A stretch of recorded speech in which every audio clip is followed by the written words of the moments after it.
Hello friends, welcome to Incodo maths. This is Dheeraj Tiwari. आज हम लोग जे 2025 22 ऑफ जैन शिफ्ट 2 की प्रॉब्लम्स करने वाले हैं। पहली प्रॉब्लम्स क्या कर रही है?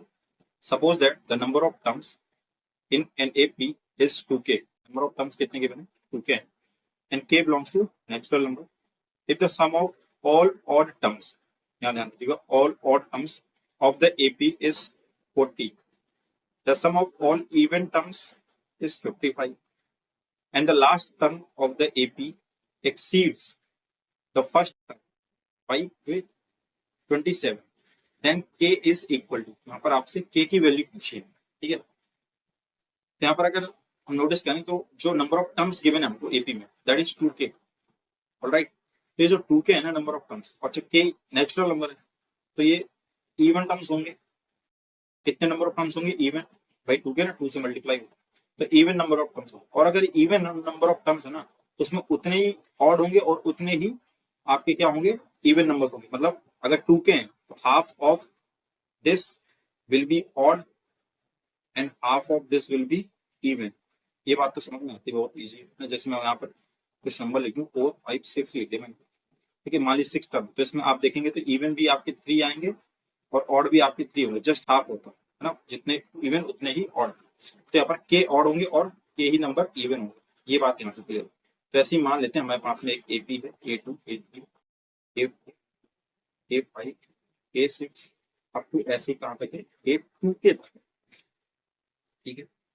Now if the sum of all odd terms, sum of all odd terms, मतलब ये जो ऑड टर्म्स, जो के ऑड टर्म्स है ना, इनका सम गिवन है, कितना है? 40।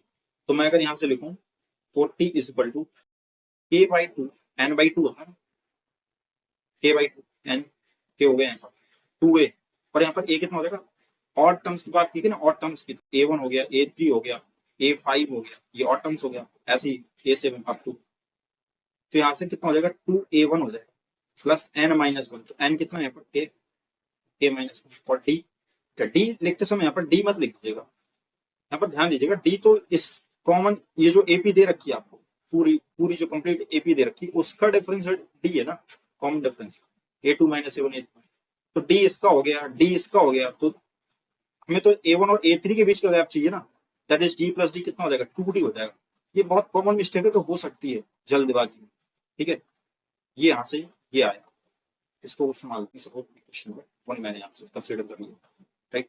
ऐसे similarly sum of even terms, how much? 55, and that is also same k by 2 means n by 2 होता है ना, तो n तो यहाँ पर k है 2a, और तो इस इवन टर्म्स का फर्स्ट टर्म कौन सा होगा? a2 होगा ना, तो 2a2 plus k minus 1 also है, we will put 2d, right. Same a2 और a4 का डिफरेंस आप देखोगे ना, तो a2 a3 का डिफरेंस d और a3 a4 का डिफरेंस d, तो a2 और a4 का डिफरेंस कितना हो जाएगा? d प्लस d, 2d हो जाएगा बेसिकली, ठीक है। तो ये हो गया ऐसे। Now, the last term of the AP exceeds, last term उसने बोला, तो last term अपना कितना होगा? A2k होगा। समझ में? last term तो A2k ही होगा, और ये एक्सीड कर रहा है फर्स्ट टर्म से, मींस A1 से। कितने से? यानी कि कहते हैं तो ये एक्सीड कर रहा तो बड़ा होगा, तो A2k माइनस A1 का डिफरेंस कितना गिवन है? 27 गिवन है यहाँ पर। तो इसको सिंपलीफाई कर लेते हैं। A2k है ना, A2k मींस लास्ट टर्म है ये, इसको हम लोग क्या लिख सकते हैं? A1 plus 2k minus 1 n minus 1 into D, और डी यहाँ पर डी ही यूज करें, क्योंकि अब हम लोग इस वाली एपी को यूज कर रहे हैं ना, ये वाला, इसका तो कॉमन डिफरेंस डी लेके चल रहा है, तो यहाँ पर 2d मत रखिएगा। ये बहुत कॉमन मिस्टेक है जो हो सकती थी यहाँ पर शायद यहाँ पर भी आप 2d रख देते, क्योंकि इसकी वजह से।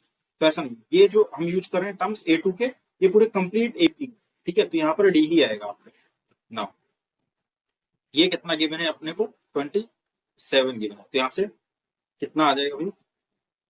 A1 और 2k माइनस 1, तो यहाँ से हमको मिल जाएगा। अच्छा, A1 का डिफरेंस था तो माइनस A1 भी था यहाँ पर, तो A1 से A1 ये कैंसिल आउट हो जाएगा, तो D कितना आ जाएगा यहाँ से? 27 अपॉन 2k माइनस 1, ठीक है। ये टर्म हमने यहाँ से निकाल के रख लिया D। अब आगे इसको थोड़ा सिंप्लीफाई करना पड़ेगा, ठीक है। मैं सपोज यहाँ से, अच्छा 2 इससे कैंसिल आउट हो जाएगा, क्या अंदर जाएगा? राइट, ये बात समझ में आ रही है। तो यहाँ से अगर थोड़ा इसको और सिंप्लीफाई करें तो 40 अपॉन क्या हो जाएगा, 40 अपॉन के, और लास्ट में ये जब निकल के उस साइड जाएगा तो माइनस का हो जाएगा, तो माइनस का के माइनस 1 इंटू डी। ये बात समझ में आई।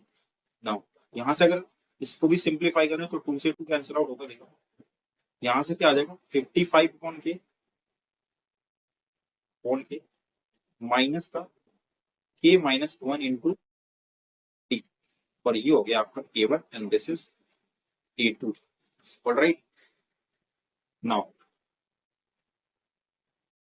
आप यहां से हम क्या कर सकते हैं, इनको अगर मैं सब्ट्रैक्ट कर दूं A2 माइनस A1 करूं, करके देखते हैं क्या होगा। A2 माइनस A1 55 अपॉन के माइनस के minus 1 into D minus 40 upon के और माइनस माइनस प्लस के माइनस 1 इंटू, ये तो कैंसिल आउट हो गया मतलब, ये हो जाएगा आपका 15 अपॉन के and that is A2 minus A1। अब मेरे को आप ये बताओ, जो A2 माइनस A1 होगा ये क्या D नहीं होगा, दिस इज ऑल्सो D।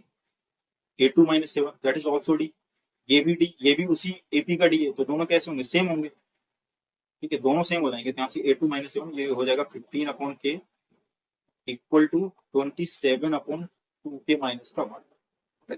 इसको सिंप्लीफाई करते हैं, दैट इज 30 के माइनस का 50 इक्वल टू ये 27 को, राइट। तो यहाँ से ये इधर जाएगा, ये कितना हो जाएगा, ये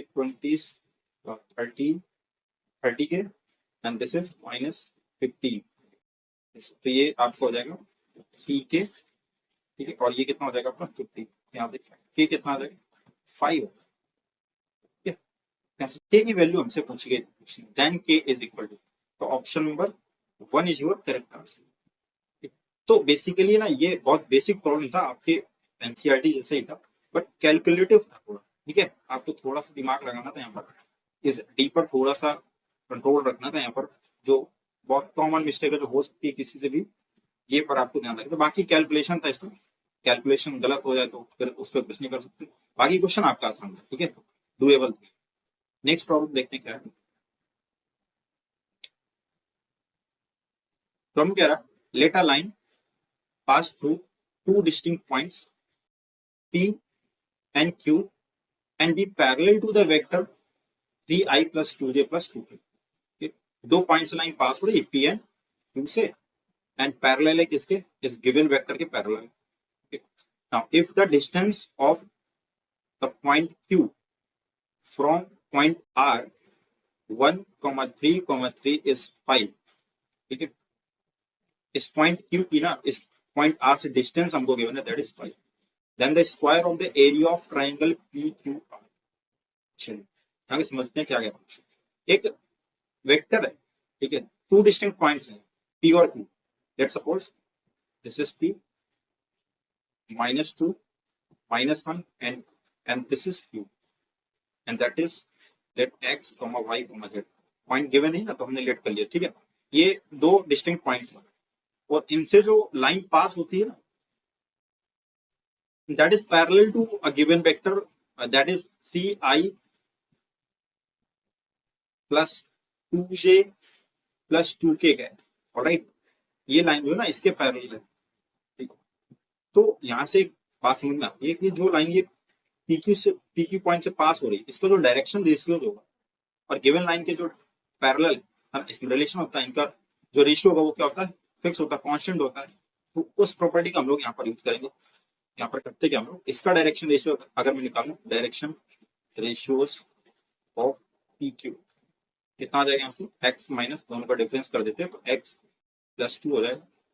ठीक है, फिर यहाँ से y +1 हो जाएगा और z -3 हो जाएगा। ये आ गए अपने डायरेक्शन रेशियो।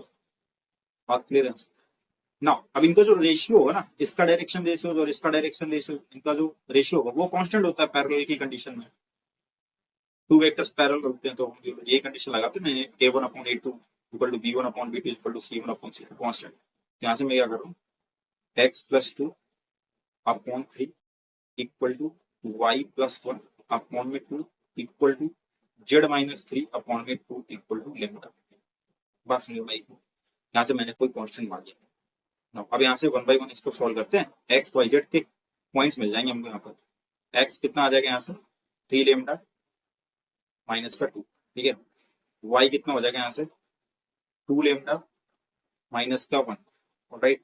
और जेड कितना हो जाएगा यहाँ से 2 लेमडा प्लस का, ठीक है। एक्स वाई जेड मिल गए। नाउ अब ये जो क्यू है इसकी पॉइंट आर से डिस्टेंस हमको मालूम है 1,3,5।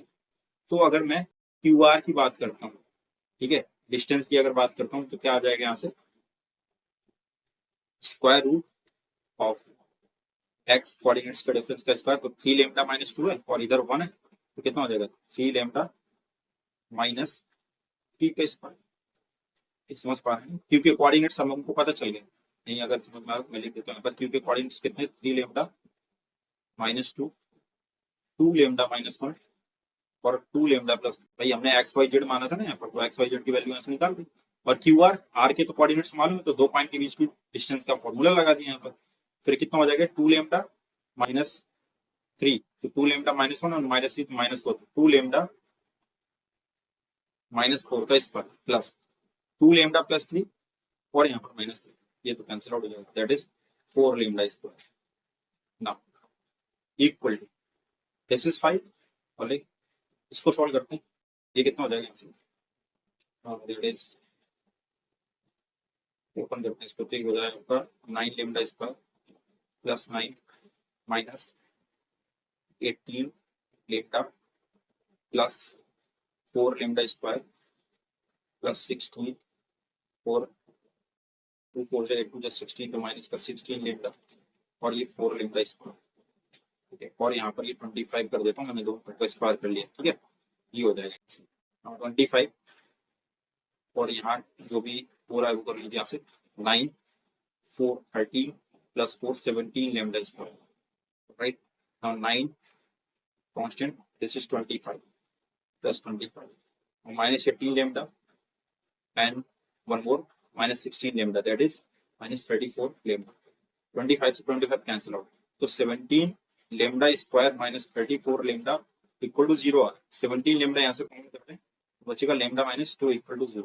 एक तो लेमडा इक्वल टू 0 प्रोड्यूस करेगा और एक लेमडा इक्वल टू 2 प्रोड्यूस करेगा। तो यहाँ पर ध्यान दें तो क्वेश्चन ने वर्ड यूज किया था 2 डिस्टिंक्ट पॉइंट्स पी कॉमन, ठीक है। पी और क्यू 2 डिस्टिंक्ट पॉइंट्स हैं, तो अगर मैं लेमडा को 0 लेता हूँ ना, तो यहाँ पर अगर आप रखेंगे कोऑर्डिनेट्स तो ये सेम कोऑर्डिनेट्स पी जैसे आ जाएंगे, तो पी तो डिफरेंट है क्यू से। यहाँ पर हमें लेमडा इक्वल टू 0 को यूज नहीं करेंगे, लेमडा इक्वल टू 2 का यूज करेंगे, ऑलराइट। तो लेमडा इक्वल टू 2 रखेंगे इसमें, तो पॉइंट्स क्या मिल जाएंगे हमको, क्योंकि रख लेते हैं यहाँ से, तो 3 2 6 minus 2 4 and 2 2 4 minus 1 that is 3 and 2 2 4 3 7, Q के कोऑर्डिनेट्स आ गए 4 3 7। Now triangle P Q R का एरिया चाहिए, तो यहाँ से मैं काम कर लेता हूँ, सारे कोऑर्डिनेट्स लिख लेता हूँ, that is P minus 2 minus 1 3, P के कोऑर्डिनेट्स माइनस 2 माइनस 1 एंड 3, ठीक है। माइनस 2 माइनस 1 3, क्यू के कोऑर्डिनेट्स कितने आए थे 4 3 7, क्यू के कोऑर्डिनेट्स थे 4 3 7। आर की कोऑर्डिनेट्स कहाँ है 1 3 3, आर के कोऑर्डिनेट्स है 1 3 1 3। अब हमसे ट्रायंगल पी क्यू आर का एरिया पूछा गया, ट्रायंगल पी क्यू आर इसका एरिया पता है, P Q cross Q R, triangle का एरिया वेक्टर ये निकालने के लिए यहाँ से हमको पता करना पड़ेगा पी क्यू और क्यू आर, वो कर लेंगे डायरेक्ट, कोऑर्डिनेट्स मालूम है, तो P Q Q minus Q हो जाएगा, क्यू आर तो आर माइनस क्यू हो जाएगा। तो यहाँ से सिंपली मैं 1/2 आई जे एन के, ये पी क्यू के कोऑर्डिनेट्स क्या होंगे यहाँ पर, पी क्यू तो 4, तो क्यू माइनस पी करोगे तो 4 माइनस 2 करोगे तो 6 हो जाएगा, ये 4 माइनस और माइनस 2 है तो 6 हो जाएगा, 3 माइनस 1 ये 4 हो जाएगा, फिर 7 माइनस 3 दैट इज ऑल्सो 4, फिर ये 1 माइनस 4 क्यू आर निकालने तो 1 minus 4 that is minus 3, 3 minus 3 that is 0, 3 minus 7 minus 4, alright. यहाँ से 1/2 और ये कितना हो जाएगा आई, दैट इज माइनस 16 माइनस जे, ठीक है, फिर minus 24 and plus 12 and plus का केक है 0 एंड प्लस का 12, ये आया आंसर। इक्वल टू 1/2, ये कितना हो जाएगा माइनस का 16i, और यहाँ से माइनस, तो ये माइनस प्लस का 12 j कैप, और यहाँ से प्लस का 12 k, राइट, मॉड लग जाएगा, तो स्क्वायर रूट कितना हो जाएगा 16 256, 12 144 प्लस 12 144, ठीक है, ये एरिया। तो बट हमसे तो स्क्वायर पूछा है इसका, ट्राइंगल PQR के एरिया का स्क्वायर बताना है अपने को, तो स्क्वायर कर दो दोनों साइड का, तो एरिया ऑफ ट्राइंगल PQR का स्क्वायर कर दिया भाई, यहाँ से कितना हो जाएगा, ये बेसिकली 1/4, और ये तो हट जाएगा यहाँ से, यहाँ बचेगा सम सब, तो 288 हो जाएगा, और 288 और 256, ठीक है, ये है 544, इसको डिवाइड करेंगे तो कितना आ जाएगा 1, फिर यहाँ से 4 3 2 4 6 24, 136 आया, ठीक है, अपना फाइनल आंसर जो है 136 आ गया। तो ऑप्शन में देखते हैं गिवन है क्या 136, 136, yes, option number 1 is your correct answer, ठीक है, 136। तो आई होप कि ये दोनों प्रॉब्लम्स आपको समझ में आएंगे। तो मिलते हैं नेक्स्ट लेक्चर में नेक्स्ट क्वेश्चन के साथ में, तब तक के लिए स्वस्थ रहिए, मस्त रहिए।